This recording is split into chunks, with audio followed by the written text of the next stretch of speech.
ഈശോ മിശിഹായ്ക്ക് സ്തുതിയായിരിക്കട്ടെ. വിശുദ്ധ മത്തായി അറിയിച്ച സുവിശേഷം 25 അധ്യായം 2 വാക്യം. അവരിൽ 5 പേർ വിവേകശൂന്യരും 5 പേർ വിവേകവതികളുമായിരുന്നു. മണവാളനെ സ്വീകരിക്കാൻ ഒരുങ്ങിയിരുന്ന 10 കന്യകമാരെ കുറിച്ചുള്ള ഉപമയിൽ നിന്നുള്ള ഒരു വാക്യമാണിത്. 5 പേര് വിവേകമുള്ളവരും 5 പേർ വിവേകമില്ലാത്തവരുമെന്ന് തിരുവചനം പറയുന്നു. നമ്മുടെ ആത്മീയ ജീവിതത്തിലേക്കുള്ളൊരു ഓർമ്മപ്പെടുത്തലാണിത്. ഈ ലോകത്തിൽ വിവേകത്തോടെ ജീവിക്കാനും വിവേകമില്ലാതെ ജീവിക്കാനും നമുക്ക് തുല്യ സാധ്യതയാണുള്ളത്. ഏദൻ തോട്ടത്തിൽ ദൈവം വിലക്കിയിരുന്ന മരവും അതിൻ്റെ പഴവും നിന്നതുപോലെയാണ്. അത് പറിക്കാനും പറിക്കാതിരിക്കാനുമുള്ള സാധ്യത പോലെ വിവേകമുള്ളവരായി ജീവിക്കാനും ഇല്ലാതെ ജീവിക്കാനും തുല്യ സാധ്യത ദൈവം നമ്മുടെ മുമ്പിൽ നിൽക്കുന്നു.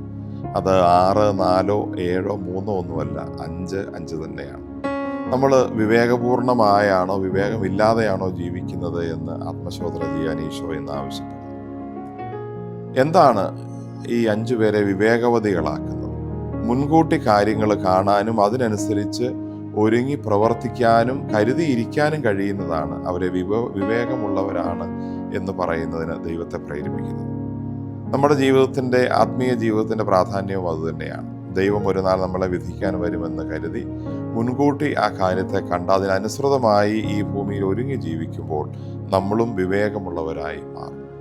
സാഹചര്യത്തിനനുസരിച്ച് പെരുമാറാൻ കഴിയുന്ന ആ കാര്യത്തെയും നമ്മൾ വിവേകം എന്ന് പറയും. ഏത് സാഹചര്യത്തിനനുസരിച്ചും അതിൻ്റെ പ്രാധാന്യം മനസ്സിലാക്കി ചെയ്യേണ്ടതുപോലെ ചെയ്ത് ജീവിക്കാൻ പറ്റുന്നത് വിവേകത്തിൻ്റെ വലിയ ലക്ഷണമാണ്.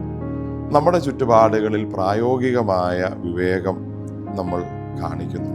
പ്രായോഗികമായ വിവേകത്തോടെ നമ്മൾ സംസാരിക്കാനും പ്രവർത്തിക്കാനും തയ്യാറാകുന്നുണ്ടോ?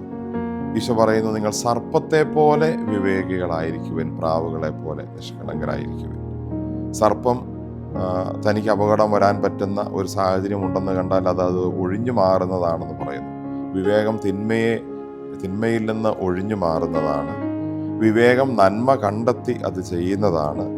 വിവേകം ദൈവത്തെ എപ്പോഴും പ്രതീക്ഷിച്ചിരിക്കുന്നതാണ്. ഈ 3 കാര്യങ്ങളായി നമുക്ക് വിവേകത്തെ ചുരുക്കാം. തിന്മയെ ഒഴിവാക്കുന്നതും നന്മയെ പുൽകുന്നതും ദൈവത്തെ പ്രാർത്ഥനാപൂർവം പ്രതീക്ഷിച്ച് കാത്തിരിക്കുന്നതുമാണ് ആത്യന്തികമായി ബൈബിളിൽ വിവേകം. നമുക്കും വിവേകമുള്ളവരാവാം.